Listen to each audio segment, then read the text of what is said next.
आकाशवाणी केंद्र भोपाल से प्रस्तुत हैं प्रादेशिक समाचार। पहले मुख्य समाचार। प्रधानमंत्री नरेंद्र मोदी ने आश्वासन दिया कि देश पूरी मजबूती और संप्रभुता के साथ कोविड महामारी की चुनौतियों से बाहर निकलेगा।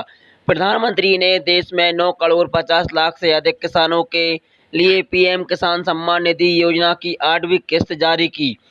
देश में अब तक लगभग 18 करोड़ कोविड टीके लगाए गए। प्रधानमंत्री भारतीय जनऔषधि केंद्र किफायती मूल्य पर आवश्यक दवाएं उपलब्ध कराएंगे। कोविड-19 महामारी से लड़ाई में महत्वपूर्ण योगदान कर रहे हैं। चक्रवाती तूफान तोके की चेतावनी को देखते हुए केरल, कर्नाटक, तमिलनाडु, गुजरात और महाराष्ट्र में राष्ट्रीय आपदा कार्रवाई बल की टीम तैनात। अब समाचार विस्तार से। माननीय प्रधानमंत्री नरेंद्र मोदी ने आश्वासन दिया है कि इस महामारी में चुनौती की उबर जाएगा। उन्होंने जोर देकर कहा कि भारत मुश्किल घड़ी में हिम्मत हारने वाला देश नहीं है। कोविड महामारी का जिक्र करते हुए प्रधानमंत्री ने कहा कि अब ग्रामीण इलाकों में बड़ी संख्या में इसके मामले सामने आए हैं।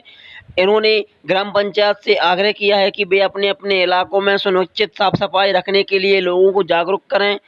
इस अवसर पर श्री मोदी ने राज्यों और दवाओं से चिकित्सा सामग्री की कालाबाजारी करने वालों के खिलाफ बड़े कानून बनाने का आग्रह किया। प्रधानमंत्री ने कहा कि देश का फार्मा सेक्टर बड़ी संख्या में दवाओं का निर्माण और आपूर्ति कर रहा है और केंद्र अपनी क्षमता के साथ नए कोविड अस्पताल और ऑक्सीजन प्लांट लगाने पर काम कर रहा है। प्रधानमंत्री ने कहा कि सशस्त्र सेनाएं कोविड महामारी की मुश्किल घड़ी में अपनी पूरी ताकत से के साथ ऑक्सीजन की आपूर्ति करने में जुटी हुई हैं। प्रधानमंत्री ने लोगों से आग्रह किया है कि वे समुचित तरीके से मास्क पहनें और कोविड के लक्षण दिखाई देने पर डॉक्टर से परामर्श करें।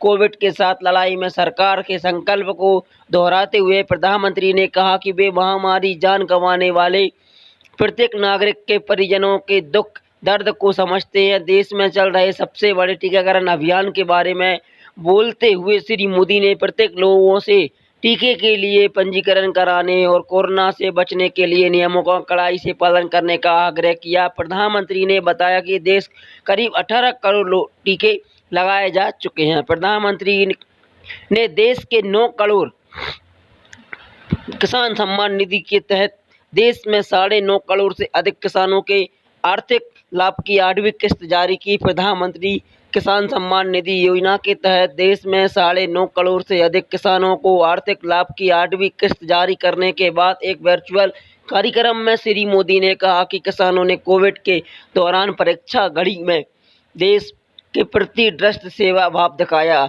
नमो निवेश सिंह के कारण कृषि की नई तकनीकों की वजह से रिकॉर्ड खरीदी का उल्लेख करते हुए प्रधानमंत्री ने कहा कि पंजाब और हरियाणा में को पहली बार प्रत्यक्ष अप्रत्यक्ष का लाभ मिलना शुरू हो गया है। प्रधानमंत्री ने कहा कि प्रधानमंत्री किसान सम्मान निधि योजना के छोटे किसानों के लिए बहुत ही लाभकारी रही है। उन्होंने बताया कि पहली बार पश्चिम बंगाल के 7 लाख से अधिक किसानों को इस योजना का लाभ मिला है। 8वीं किस्त के तहत इस अवसर पर देश के विभिन्न किसानों इस योजना का लाभ ले पा रहे हैं। किसानों से बातचीत की। उन्होंने उत्तर प्रदेश के उन्नाव, आंध्र प्रदेश के अनंतपुर और मेघालय में ऋषि भोई के किसान से सम्मिलित हैं। 28 फरवरी 2019 से शुरू की गई पीएम किसान सम्मान निधि योजना 1 साल 6,000 रुपये 3 किस्तों में सीधे किसानों के खाते में भेजे जाते हैं। केंद्र सरकार ने प्रत्येक किसान के उसकी ज़मीन के हिसाब से इस योजना का लाभ पहुंचाने के लिए उसका दायरा बढ़ाने की वचनबद्ध है। अब तक 11 करोड़ 28 लाख से अधिक किसानों को इस योजना का लाभ मिल चुका है और करीब 16 लाख करोड़ रुपए से अधिक की राशि सीधे किसानों के खाते में भेजी जा रही। कोरोना महामारी की पहली किस्त